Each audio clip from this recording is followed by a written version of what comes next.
Hello and welcome to everybody joining. I'm just waiting to admit a few more people in, so we'll start very, very soon.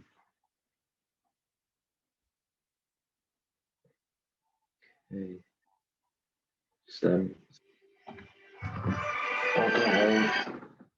Sorry, that's my colleague trying to call me at a really, really bad time.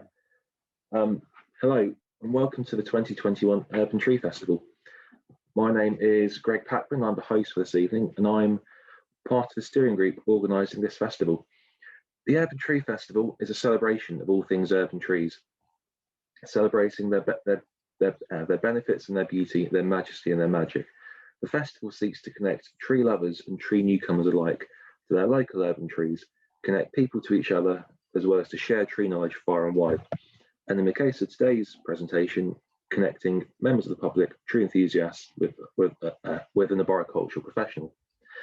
The festival runs until Sunday the 23rd with a wide range of fantastic and inspiring events, which you can find on our website and event listing in the chat box. We're on day 6 or 5. Time has lost all meaning this week. It started on Saturday, didn't it? Yes, it's day 6, yes. Yeah, it runs until this Sunday. So much going on, it's hard to keep track, but we have some amazing events.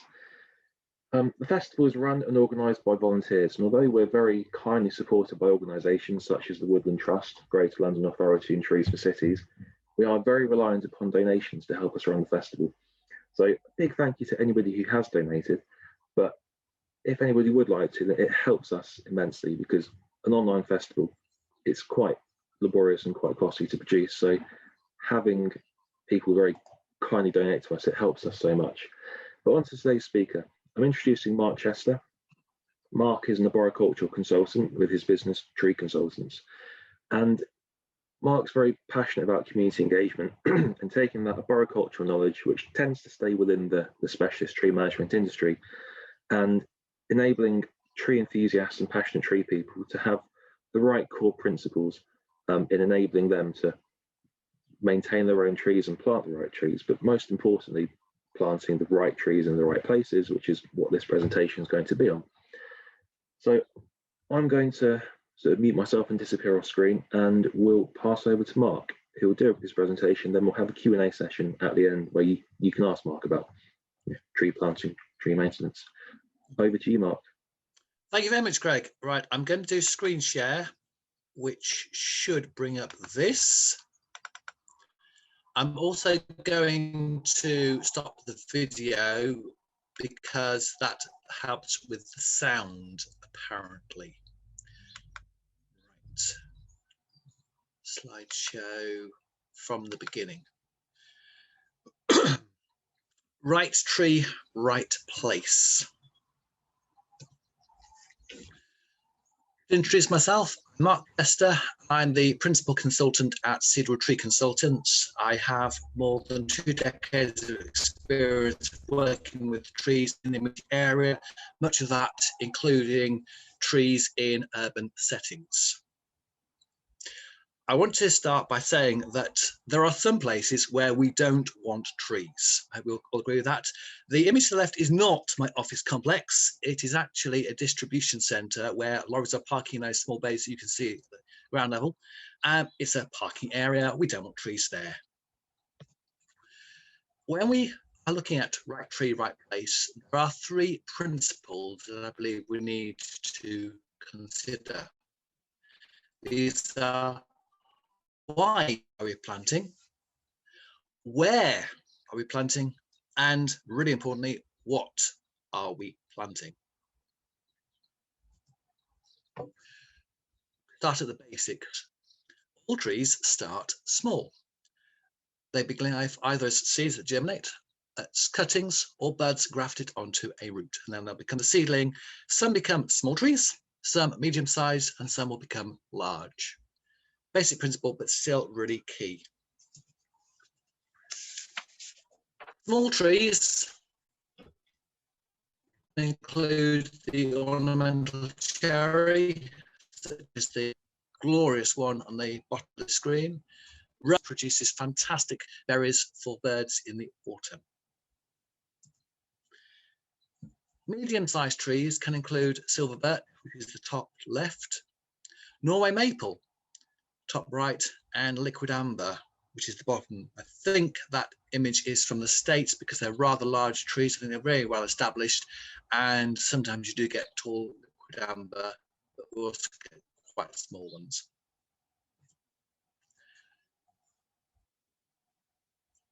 And large trees include beech at the bottom, magnificent tree, poplar, top right, oak, willow, cedar, top left. Notice how big that tree is, the spread that it's got. Spruce, pine, the list goes on. We have a possible conundrum with right tree, right place. Planting a small tree that stays small in a small setting, such as a modern garden, can make sense. Planting a small tree that stays small in a big setting, such as a supermarket car park, it can lack impact. Planting a small tree that gets bigger in a small setting, such as a modern garden, can cause problems. Such a situation, the tree is more likely to be heavily pruned and then removed. If you plant a tree that gets bigger, where it has space, it can result in a tree of impact and longevity, which makes sense. Where are we planting? Too often we don't assess the tree. Sorry, we don't assess the site and any constraints that may be present. These can include aspects. Planting a tree that's north facing can cause issues. Soil. Is there any soil? Existing trees and vegetation. Water. Is it available? Is there too much? Is there too little? How will that affect the situation? Air quality. Other land users. I live in a rural area and we often have farmers ploughing up to the base of trees, which can be damaging. And other people who are going to be using the area. We often focus on the trees. There's also an interaction with the people living with them. Planting a tree that tolerates the harsher conditions of the urban environment, including periods of drought, extremes of heat, and air pollution in an urban setting is key to a successful outcome. One of the challenges we face is that many of the small ornamental trees are less suited to that harsh environment. I'm going to share 3 case studies where it hasn't quite worked. The first one, you may have heard in the media last autumn, Cadbury's identified a site in Cumbria. This was ideal for them to arrange for a woodland to be planted so they could offset their CO2 usage. Brilliant idea, you'd think.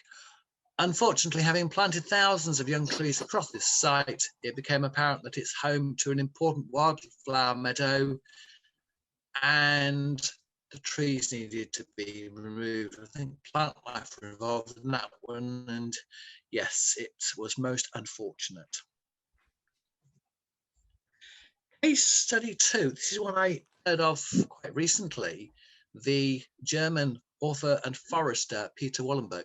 He's written a book called The Hidden Life of Trees, and there was a film about it recently, which I saw, and he explored the case of a pine tree in Germany. This tree grows naturally in the indigenous forest to the north of the country, where the conditions are cold, and the tree grows slowly, producing a high quality timber.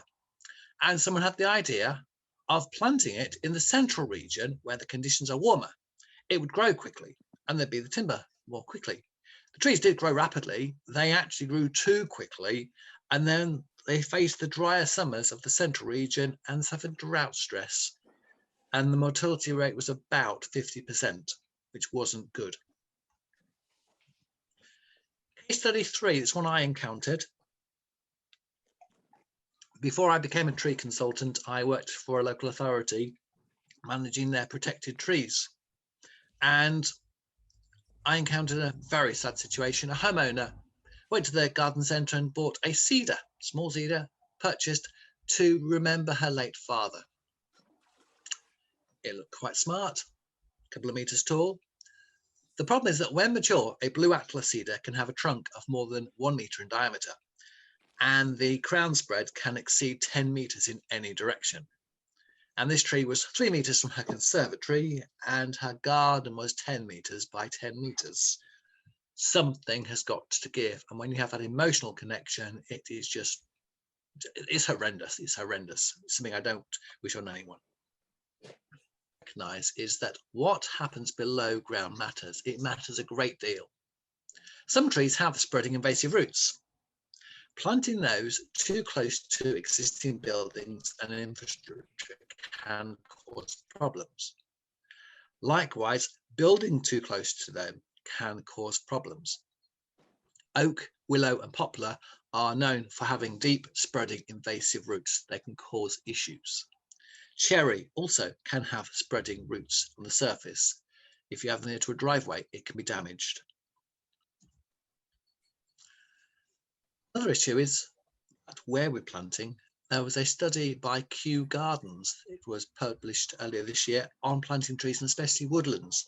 It wasn't just in the UK, it was an international study, but they concluded planting trees in the wrong place can be worse than not planting trees at all.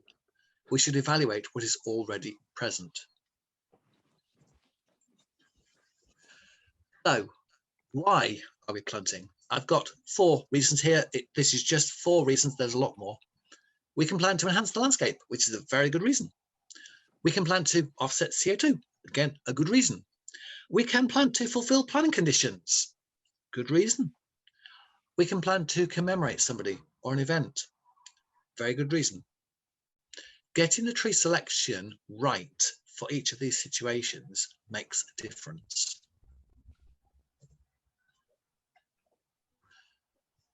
Why does it make a difference? Well, some trees are only going to live for several decades, such as ornamental cherry, rowan, and ornamental ash. If you find a cherry that is 60 years old, it's usually a very old specimen. Some of them may only live for a decade.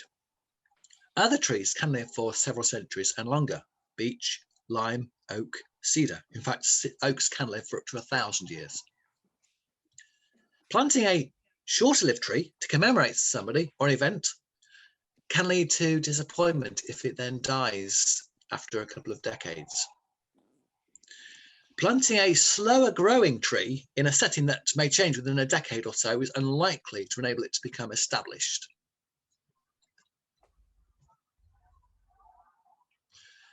Some of the common problems we find with planting, the setting is too small. A slow growing tree in a setting that's going to change. Berries dropping onto a footpath. I have this occasionally if I'm working on a development brief and somebody is looking at putting rowan by a footpath. Berries dropping onto feet, very messy, and then people getting into their houses, it's not popular. A tree blocking a key view. Pressure then for the tree to be removed. A tree obscuring a light, a street light. Work out what we're planting and where it is and make allowance.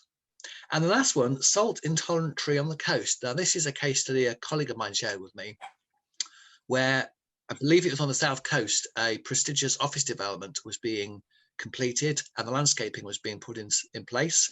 And they had arranged for trees to be planted in the car parking area. Great deal of effort was put in to make sure there's enough soil for the trees below the parking bays, and they planted beech.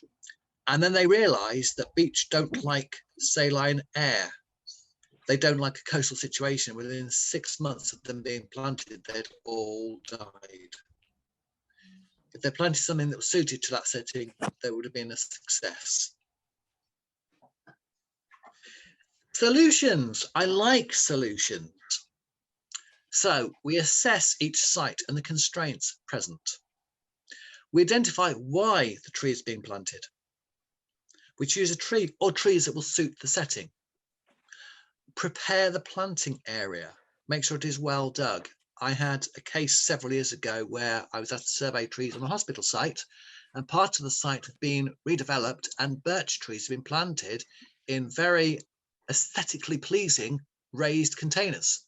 It looked really attractive, except that the people designing it had overlooked that the trees would need water. We had a dry autumn, and when I was looking at them at the end of September, most of them had died because the soil was dry. Don't plant too deep. The roots will need oxygen because they can't photosynthesize. If they're too deep, there's a chance that they will struggle. And water deeply, but occasionally. And weed. You might be surprised to hear that if you have a young tree to 5 years old in an area with lots of grass, the grass may beat it. Grass is very good at intercepting rain and keeping the soil dry. And if the tree is not supported, it may die. I'm going to share some photographs. These are situations I have found in my travels in the last 2 or 3 months. When I knew I was doing this talk, I thought I'd just keep my eyes open and see what I would find.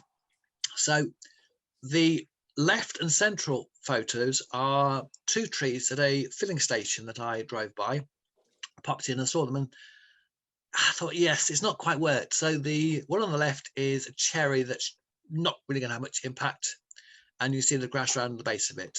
The central one is an oak. Oaks don't like urban stress. They need time, they need decades to grow. And this tree's already in decline. And the one on the right, I mentioned about trees in car parks. This is an ornamental tree in a supermarket car park, and it's not happy, and it's been there for about 20 years. Trees need space, lots of it if they're big. The photo to the left is a roundabout with about half a dozen oaks. They are a couple of meters apart. They are too close. They're going to take time to become established. The image to the right is of half a dozen oaks in a historic park. I believe it's a castle setting. And they've got lots of space and they've had longevity to grow. The one on the left, they're not really going to do anything. We also need to recognise that not every site is suitable, but where there's space, let's make the most of it. The one on the left is a street sign, a road sign. I hope you all agree that it's not good to plant trees in front of road signs. And a power line. Not good to have tall trees under power lines. It causes a problem. The image in the middle is of the same road and a grass verge and a field hedge. Lots of space, no trees. On the right is a hawthorn on that same stretch of road, and I looked at that and thought, these 3 images are where it has worked, and I like it when it has worked. It's the housing estate built in the late 1990s. To the left, we have a birch tree in someone's front garden space, attractive specimen contributing to the area. Centrally, I think this was an ornamental apple, attractive. And on the right, we have an ornamental plum, a flowering plum, which is the height of the house. That contributes to the setting. They've got an attractive tree in the front garden. Trees need space. To the left, we have an oak in an area of public open space, lots of space. In the middle, now, some of my work involves looking at trees on possible development sites. And I recognise that we may give the tree space, but are we giving the people interacting with the tree space? We have an oak surrounded by houses, and I looked at that and I thought, is that tree really going to be there in a good condition in 10, 20, 30 years' time? Has the layout been designed really thinking of that tree and its needs? And on the right, this is the same estate. These are some oak trees, and the house has been built far too close to them, and they are suffering, and it's a real shame.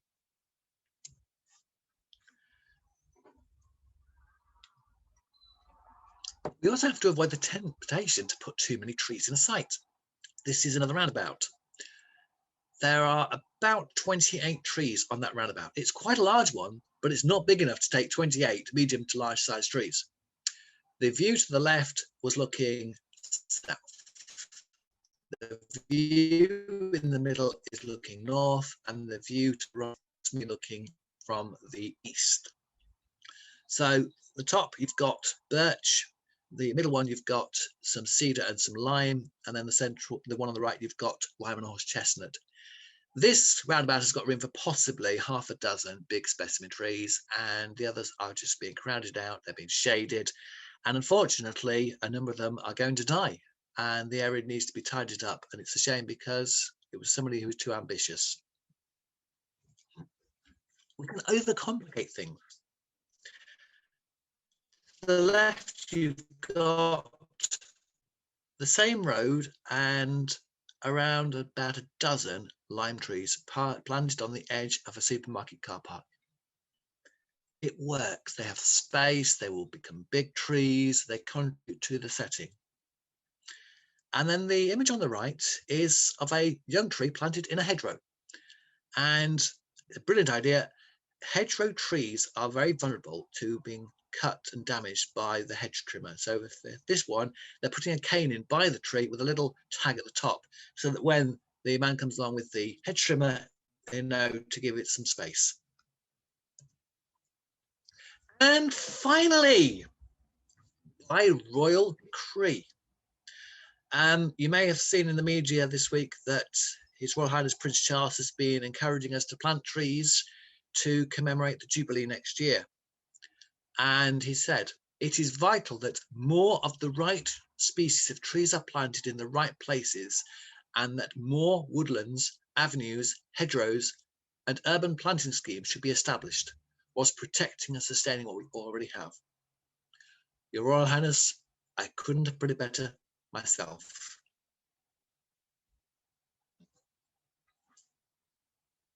Thank you for listening. Right Tree, Right Place is something I'm developing, and I shall shortly be launching The World of Trees, a new e-magazine which is aimed at sharing about trees with people who are passionate about trees and maybe are not pursuing it as a professional, as I have the delight to do, but are still interested. So if you would like to get information on that, please share us your email, or my email address is there, and I can keep you updated. Thank you for listening. Any questions? I think at this point I shall stop sharing. Yeah, thank you, Mark. If you start screen sharing, I'll come back on camera. Yes, I'm back. Yeah, thank you, Mark. Really interesting stuff. Really, yeah, some really good principles. Okay, so we've got a few questions coming in. I'll actually be quite selfish and abuse my position and start with my own question, because it's, yes. So for those in the audience, I'm a tree officer working in London, and yes, a big part of our job is working with the public and hearing public complaints of things that they don't like. And one thing the public don't tend to like is the pollarding and regular reduction of trees. So sometimes the alternative to not managing urban street trees is to plant smaller canopy trees. But of course, the smaller trees deliver fewer benefits. So do you have any views on, should we just abandon management principles like pollarding for urban street trees and focus on smaller trees that fit the space naturally, or should we still perhaps plant bigger trees and work on them in perhaps a more unnatural way in order to get more benefits from the urban area? Yeah, this is quite a challenge. I actually worked for a local authority managing street trees, and we had this same issue, and it's a careful balance that we have to get. In one sense, the bigger the tree that we can get into a space, the better. But there are settings where you might have, say, a row of limes, and they have to be pollarded every 2 to 3 years, and they're never going to reach their full glory, but they are there and they're an asset, even if it's reduced. I think one of the challenges that we have when we're planting newer, smaller trees is their ability to cope with the setting. There was some research done a couple of years ago that found that new street trees, especially the ornamental ones, were only living for about 12 years because they can't cope with the stress. And so it's getting that careful balance, and people have got to live with them. So my approach is, where you can get the bigger trees, let's have the bigger ones, let's have the space, let's be realistic. And sometimes it's better to have a row of smaller, say, white beam in a setting that people can enjoy than having nothing at all. So does that help? Yeah, that's great. Thank you very much, Mark. Yeah. Okay, so there's two from Elizabeth Wrigley that I'll ask. The first one is, could you post a link to the Kew Gardens study? I've managed to find on Google, there's a press release from a few months ago about the 10 principles of planting. That might be it. But do you know if was there an actual paper published? Or I'm not aware of there having been a paper. I liaise quite closely with Kevin Martin, who manages the trees at Kew, and he wasn't aware of a paper because I wanted to publish it if there was one. I think it was more some promotional material.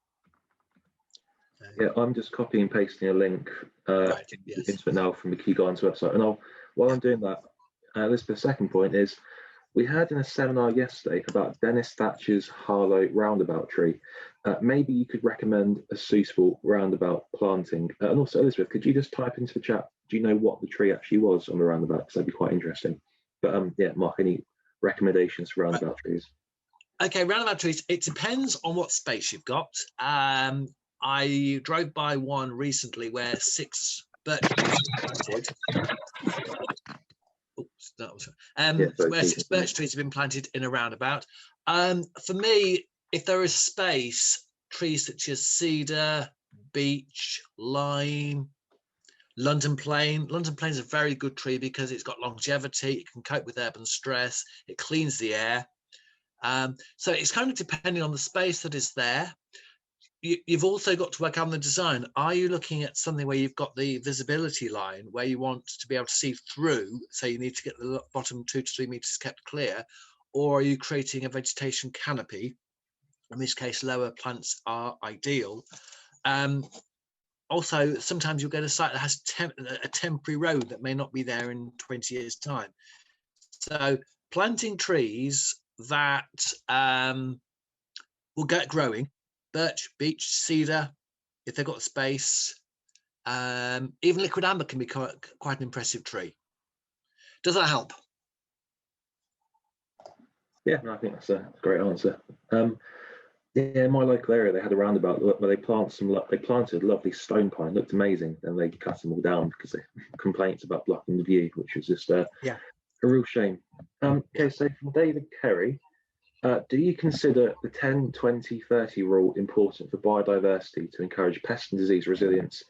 And could you recommend some good small to medium trees as alternatives to the usual rosaceae species of cherry, crabapple, rowan? Yes. Before you answer, could you also perhaps, for people in the audience who don't know, sort of very briefly talk about what the 10, 20, 30 rule is? Right. I actually saw a presentation about this in the National Tree Officer Conference last autumn.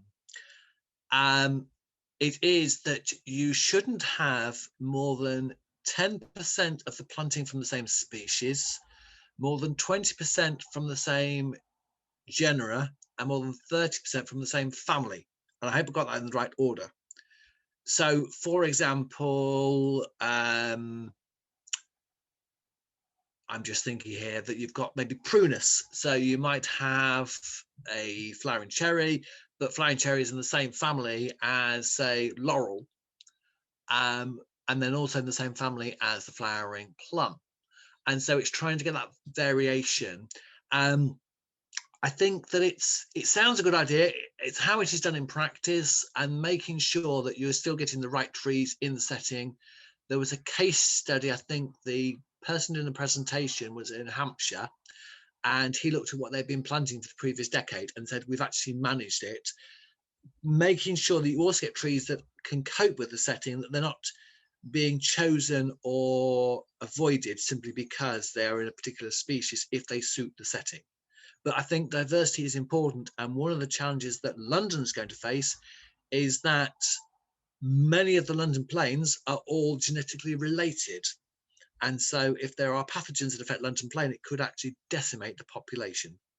So yes, diversity is needed, yes. There was another question about, did I see one about trees for a small setting? If you've got a small setting, again, you're looking at what are you trying to get from that setting? So I find things like white beam is very good if you want a medium-sized tree that will grow reasonably quickly, clean the air, but doesn't have berries to drop and cause a mess. If you want something in a lawn or away from where people are walking, sorbus can be ideal. If you have got the space, birch can be good. I've actually got the stag's head sumac as a small metre-high tree shrub in a container. I also have ornamental acers, which I really like in containers. Liquid amber can be great. It's one of my favourites. It's very colourful. If you've got a bit more space, gleditsia can be really attractive with yellow foliage. So hopefully that helps you, give you a little bit of food for thought there. Okay, thank you. Okay, so I'll go to a question from Nick Sanford. The presentation focused mainly on planting of individual standard trees. In some urban areas, such as new towns like Peterborough, the council manages vast areas of open space and spends a fortune on cutting the grass. Could Mark comment on the potential for creating new areas of woodland on some of this land, either through tree planting or natural regeneration? I actually know somebody who manages the trees at Milton Keynes, and there are some challenges there because they've got lots and lots of trees that are all even aged and coming to maturity together. If you are looking at woodland, one of the key things is, what is the purpose of the woodland? Are you having something to enjoy? Making sure that you've got a good the species selection is right for the site, the right diversity, open spaces so that wildlife can enjoy it. Natural regeneration is interesting because you can very easily get just a weedy mess if you're not careful. So sometimes actually encouraging the trees, working out what we're planting, working out what's already there, and sometimes just collecting acorns and getting those to germinate and other stuff, seeing how that goes and exploring that. And the ultimate thing is, who's going to look after it? What is its plan? What is its purpose? Because that's going to inform what you're actually planting. Does that help? Yeah, does that answer your question, Nick? Yeah. Okay, great. I'll go to a question from Jenny Tunbridge. Apart from London plane trees, what trees are good for pollution absorbance for screening a housing estate from a raised motorway? Pollution cleaning is birch is very good. White beam is very good. There are others. I can't think of them off the top of my head, but certainly, you know, if you go to the various directories that are provided by tree nurseries, they will have ones that can do that. In terms of screening from a road, I find trees like hornbeam are very good as it has a pear shape, so it's very good at giving you that screening. If you're looking at the visibility, then things like that, lime, which can also have good lower foliage. So you kind of want to encourage that element. If it was noise, you've got to look at the depth of what you're planting and also the height and long term. So one thing I'm aware of is that lots of Lombardy poplar have been planted in the past to screen, but they present some management issues with time, which isn't good. So yeah, it's getting that balance of what exactly you're looking to achieve, and sometimes actually combining with things like hawthorn and blackthorn as a ground cover can also be effective. Yeah, I'll never say no to more hawthorn being planted. But actually, just adding to that question, some what I thought of, trees like Leylandi, the much maligned Leylandi, but in the right place, an incredibly functional tree. Do you have any thoughts on that as well, perhaps? It has its place. Its place is not usually a hedge in a garden where there's limited space and water resources needed. But if you want a tree that gives you a quick screen, then it can be very useful. It is sensitive to being pruned, and it'll probably dominate, and other things won't grow so well around it. But if you want a quick screen that's there all year round, then it can be very effective. Okay, great, thank you. So I'll go to, okay, it doesn't say the actual name, but this is to do with urban hedges. Are there any projects looking at urban street cases that might be using a whole street approach to plant up front gardens to provide or replace for street facing hedgerows? So creating an urban hedgerow with a mid canopy layer along the street as a whole, providing habitat resources across the year? What a brilliant question and what a brilliant idea. And I'm not aware of anything like that, but that would be good to explore. Yeah. Yeah, we did have one of our Tree Rings webinars on Tuesday this week on urban hedgerows, which will be available on our Urban Tree Festival YouTube channel. And there is a project called HedgeLink with the Tree Council, which I think is more rural hedgerows, but there is a lot more awareness on the importance of urban hedgerows at the moment, which are fantastic and needed. And the links, the continuity of habitat, where you can link it up, something I joined a development site where if you've got a hedge in one part, if you can plant a hedge linking it up with something else, you create a greater resource there. And it's the thinking things through, and it's exploring. Yes. So I'd love to explore that more. Yeah.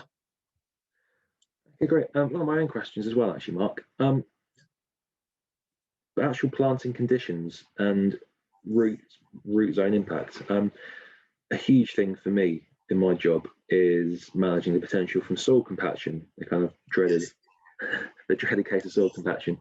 Do you know of any good examples of urban trees that are particularly good at coping with really, really poor rooting conditions? Because these could arguably become more important species in the future. I think that somebody like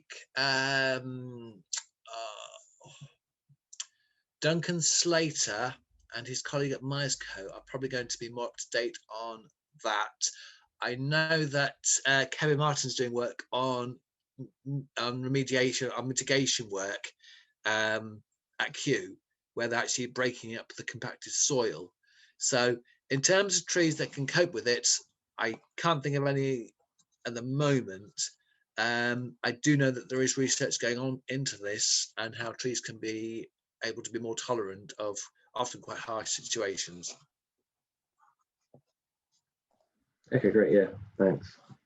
And also, this is kind of one of the classic questions: is in terms of species selection, any thoughts on the native and non-native debate? Yeah, again, it actually comes down to what you're trying to achieve, because if we're looking at native, it's how far back do you go? For example, the horse chestnut isn't native. The London plane isn't native. The sweet chestnut isn't native. I think that it's planting stuff that fits into its setting. One of the examples I have to cite, if you want to enhance the environment, there's a hawthorn called Paul Scarlet. It has a double flower, which means that it has lots more petals but no nectar. So if that's planted for bees, they're going to have nothing. So native is important, but not ruling out trees that may be really suited. So if we didn't allow natives, if we only had natives, we wouldn't have any liquid amber. And there's so many trees we would miss. So I think that it's getting stuff that is suitable. And also, if you're moving stuff across the country, sometimes that can affect the indigenous nature of it. You can have a tree that's actually, say, from southern England, might struggle in northern England where it can be colder. So a tree from England, so in Scotland, might struggle. So I think that it's something to keep an open mind on. Okay, thank you.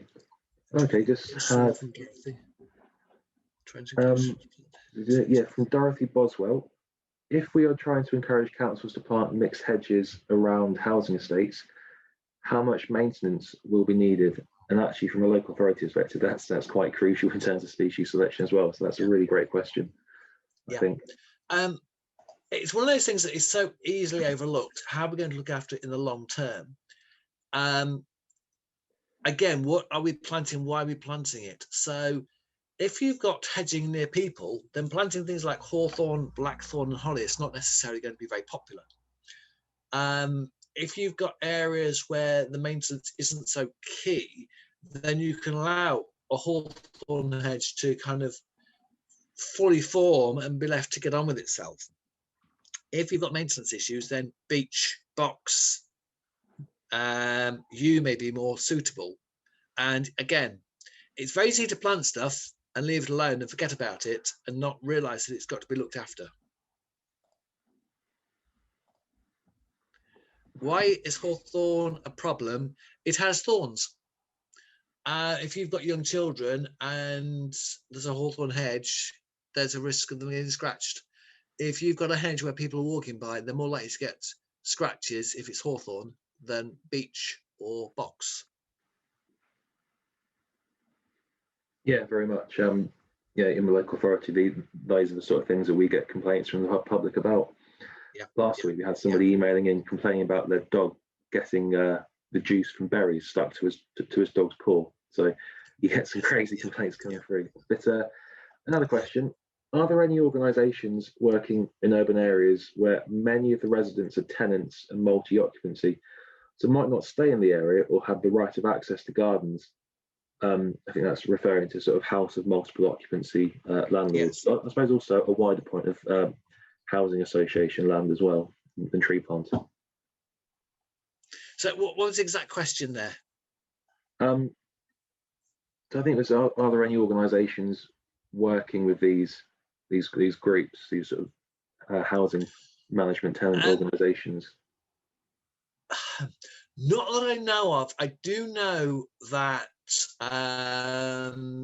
Paul Barton did some research for his master's degree in how housing associations manage their trees. I also know that Sarah Story, who's at the Woodland Trust, is doing work reaching out to communities and looking after their trees. But I'm not aware of anyone specifically looking to promote them in communal areas as an organisation.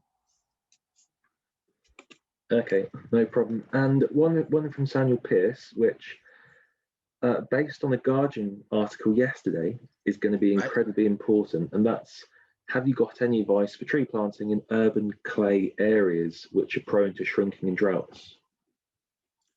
There are certain trees to avoid. The issue if you've got a shrinkable clay soil is it's not the amount of moisture that's taken, it's the depth it's taken from. So oak can take from quite a depth, poplar, willow also can. So it's planting stuff that is going to be more shallow rooted, like birch, beech, liquid amber. I think also some of the pines. And also looking at sometimes if you've got it, can you do a soil substitute depending on the setting? So there are some situations where we can actually place a tree in kind of like, if I describe it like cages, where you work out how much soil this tree is going to need. It's something that Green Blue Urban do, and you get these large boxes, plastic cages that can be then put under the ground and then supply the soil that those trees are going to need. So that is one of the alternatives that may be possible, but it's avoiding the problem trees for clay areas. Yeah, thank you. And in yesterday's Guardian, it was just a link that was shared to me. It was talking about projected climate and temperature increases, and then of course the impact on drought, and trees will continue to absorb water, so the increase in subsidence. So it's a very, very important question asked there, because it's going to be a huge potential problem for us in the future. Commenting from I've Sarah just seen Shaw, a question from Sarah. Hello, Sarah. I had a meeting with her a little while ago. She said she was hoping to be at this. That's good. That's good. Not housing estate projects targeting private home. Hello. Okay, so this is another one relating to the house of multiple occupancy landlords. So not housing association such, projects targeting private house of multiple occupancy landlords, which okay, right. So basically you've got, especially in cities, you've got your 10-bedroom house, it's converted to a house of multiple occupancy, and to have low maintenance, they'll blast the back garden, front garden full of patios, so they don't have to do any maintenance. So projects working with them to try and sort of green the grey as such. The only thing I can suggest here, and I don't have the inside track on this yet, but the Environment Bill, which is going through Parliament later this year, and that's going to have a requirement that new developments, and whether you would class change of use from private dwelling to HMO would class as new, have to demonstrate they are doing things to improve the environment. I worked on a project, I think it was last year, with student accommodation where we actually put in a green wall. That was interesting because the planners wanted them to have a green roof, and green roof features are not cheap. This particular site, I think, it's going to cost several tens of thousands of pounds to install, and may not have actually created the habitat that was desired. But we put in a green wall with nesting boxes for I've forgotten the species. There's a species of bird that's very rare, but it's found in London on demolition sites. And by putting the nesting spaces in with the green wall, we created a feature, and also having places for people to sit. It's a design issue. I'm not sure how we would force people to do it, but actually making sure we have attractive areas is important. Whether that legislation will help. Yeah, promoting quality schemes, getting trees where people enjoy them, trees in containers, etc. is really important. It's also choosing trees that are not going to cause you grief. I did a home buyer report for somebody this last week, and the property they're looking to buy has got a big Corsican pine at the front. And I just had to highlight, do you want to buy a property that's going to have loads of needles dropping all across your front garden? If you're happy with that, proceed. If not, you may want to make alternative arrangements. So it's looking for things that contribute and don't have too many other negatives. Great. We've had a couple of comments in saying that Trees for Cities, the charity Trees for Cities, are doing work, and one example they put is Ealing as well. And I do think, I'm not sure who the name is on the comment. It just says N, so I'm not sure who N is, but I do think that's a really pertinent question for especially coming from the future. A question I wanted to ask again, Mark, was so in terms of actual planting pits, because the old school way, which is still quite common these days, is literally dig a hole, stick a tree in there, back for it, and hope for the best. Is there anything particularly on, let's say in this case, back gardens rather than street trees, you can recommend on proper planting to establish? Yeah, in a way, dig a hole, put a tree in it. As I call that is what you're doing. The main thing to do is to not have it too deep. So you want the root ball to actually be proud of the surrounding ground. Make sure the base is well dug. You want it wider rather than deeper, forked through. You don't want them to be able to put a load of compost at the very bottom and plot the tree on top, because you want to actually encourage the tree to root into the surrounding area. Mulching on top is really important so that you are trying to suppress weeds and keep moisture in. Staking, you're there to support the roots, not the trunk. So stakes should be there to keep it firm at the back of the ground for a couple of years. Avoid overwatering, good soak every week or so in dry conditions. If you find that you're hitting rubble, then you need to explore what you're doing there, because you may need to actually break up the surface and make sure that the surrounding area is going to be suitable for it. So there's some sites where you can see a problem ahead, like planting near to a wall or to other trees that can cause problems. Does that help? It does. And one thing that I would absolutely love to change in people's minds is not planting eucalyptus or more monkey puzzle underneath telephone cables in front gardens. It's where I grew up in Bedfordshire. It seems to be a very, very popular feature is planting them right underneath telephone cables. Yes, there's a couple of comments in the chat about the house of multiple occupancies. But also, we did have a webinar on Tuesday this week as well about trees and social housing sites. So that will be up on the YouTube page as well in due course. Oh, another one come in. If within a boundary, it's not hurting passers-by, is holly, evergreen and berries with a narrow trimmed vertical hawthorn hedge with ivy. Okay, sorry, I misread this. Yeah, holly, if you've got it there, there's people are not walking by it, it's a brilliant tree. Yes, it's great. It's evergreen. You've got the berries.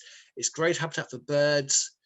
Yes, there are some situations where just changing the spec slightly I'll never forget, I was the tree consultant for a development as a regeneration project. And the client had got in a team of very high paid, high spec planning consultants who had presented this project to the planners. And it had some apartments, 3-story apartments, north facing, with an avenue of alder. And alder is a great tree. It's great in car parks. It's great in places where it gets wet. It's actually great for droughts because it's used to fluctuations of water levels. It casts dense shade. And the landscape officer looked at this, and the look on her face was priceless. And the planning consultants went, "Is there a problem?" And I had to say, "Don't worry, this is the draft. We're not going to be planting alder here, are we? We're planting something else." And she was reassured. They were a bit puzzled. We thought this would be a great tree. Yes, but you don't want to be planting those right by where someone's going to live with no sunlight getting to their rooms. So it's choosing the trees for the situations are right. Great stuff. Yeah, I thought I'd ask another question on hedges actually, because where there isn't always space for trees, there can often be a space for forming a hedgerow, especially on the boundaries of parks. So the kind of more obvious ones might be, hawthorn, beech, hornbeam, or holly. But are there any other quite good hedging species that we could use that would cope with urban environments, be quite good at pollution absorbance? As far as I know, box can be very good. It partly depends on whether you want to have something formal or something more natural. So if you want something clipped, box. Sometimes you can have things like you can create a feature that's unexpected. Like I have seen euonymus grown as a feature. Once it's up and mature, it can be trimmed quite well. So there's a few there. And hedges they're really important, especially when space is limited. Yeah, very much. I know from a biodiversity perspective, it's hopeless, but I've always been a big fan of petunia hedges, especially after growing back from the spring, that lovely crimson colour. I do. Yes, yeah. Do like that. So the questions are slowing down. We've got about 5 more minutes, so please keep the questions coming. Yep. But are there any other sort of thoughts or comments, Mark, you'd quite like to share with us on tree planting, species selection? Yeah. Stop. Before you rush out and buy the tree, stop. Ask yourself the question, what am I planting for? Am I planting for something that's going to grow quickly or something I want to grow and last a long time? Are there any particular cultivars of this species that might suit the setting? Does it have any requirements? So if you're planting something that needs a lime soil, then don't plant something that's acid loving. What space will it need? I remember listening to, I think it was a tree consultant, probably at the Association conference, sharing how an architect was designing a scheme and he wanted a red tree. And the tree was chosen was going to get far too big. I want a red tree. I went with that one. How big will this tree grow? Has it got enough space? Are you going to enjoy it? Is it going to bring you pleasure? Sometimes people will plant a cherry tree saying, "Oh, I like the spring blossom," which is good. But then there can be other challenges later on. So it's working out what you're trying to achieve, working out if it's got enough space, making sure you're going to enjoy it. Not getting too complicated. Sometimes we get cases where people have got a very exotic tree that they don't need to get. Somebody said about having single species. Actually, sometimes a single species avenue can look fantastic. Sometimes some variety can be really good. So any project looking at trees and sucklands from maybe to 7-year-old perspective? Not aware of those, no. Sorry, the question just come up about small trees. And also sometimes having trees with low branches so people can enjoy climbing them, or trees that give you the clearance, you've got sight lines. So if you're planting street trees, planting stuff like rowan with lower branches may cause a problem, whereas planting birch, lime, London plane, where you can remove the lower 2 to 3 meters, can be much better. Yeah, very much. And yeah, just before that, we had a question. I suppose you could have part answered it in the other answer, but we yeah, had a question come in about should we still be planting single species avenues? It's kind of that balance between the risk of disease from a single species to the absolute stunning, majestic grandeur that you get from a single species avenue. So I know you kind of answered it, but would you perhaps be able to say anything about the risk of single species as opposed to the lack of landscape impact of mixed planting Yeah. as such? So one of the risks that we have is that if there's a pathogen, a pest, a disease, something that can affect them, they've got this in America with the emerald ash borer. It's a beetle that likes ash. And they've got lots of ash trees planted. So this beetle just goes through them so quickly and causes lots of damage. So if you've got that population with no diversity, it is a problem. Elm has lack of genetic diversity. Ash has genetic diversity, which means that we should find ash that is resistant to ash dieback. Elm doesn't. Most of them are clonal. They're grown from cuttings. London plane grown from cuttings. So sometimes even getting variations in a species can be really important, depending on what you're trying to create. But having different species so that tree problems can't flourish so easily is really important part of that biosecurity fight and trying to keep our trees healthy. And the other thing is actually, if you keep trees healthy, they're better equipped to resist. Yeah, I absolutely agree with that. Couldn't agree with it more. Yeah. A healthy I've tree. actually just thrown something there. There's some work by Glyn Percival, and he looked at some trees with honey fungus, and he took an air jet and cleared all the soil from around the roots and mulched the trees, and they were soon flourishing and able to resist. So tree health is really important as well. Yeah, couldn't agree with that more. And I think that might be the perfect way to sort of finish up for today, because we're pretty much out of time. I just want to say a big thank you, Mark. Yeah, the right tree, the right place. It's a very, very well used saying, but it's just thrown out there with almost no context. So actually having a presentation, putting context to what is the right tree in the right place, or what can be, I think is a really fascinating area to explore. Yeah, hoping everyone's got as much out of it as I have. Big thank you to everyone who put in questions, some very, very interesting questions as well. Yes, we've got 4 more days left of the festival. Please check out online, see what more we have coming up. A great range of events. And yeah, big thank you to Mark. This session has been recorded, so you'll be able to watch it again should you choose to, and I'm sure you will, to pick up all that information. That will be on the YouTube channel. I'm just going to put another quick link to the World of Trees into the chat, because I'm sure that would be a great publication to have a look at. Yeah, and also Mark's business, Cedarwood Tree Consultants, treeconsultants.org.uk. Yeah. Okay, great. And drop me a line. Drop me an email so I can make sure that you get any information you'd like, and maybe I'll liaise with some of you guys in the future. Cool. Thank you all very much, and enjoy the rest of your day. Thank you. Okay, thank you. Okay, bye for now. Bye.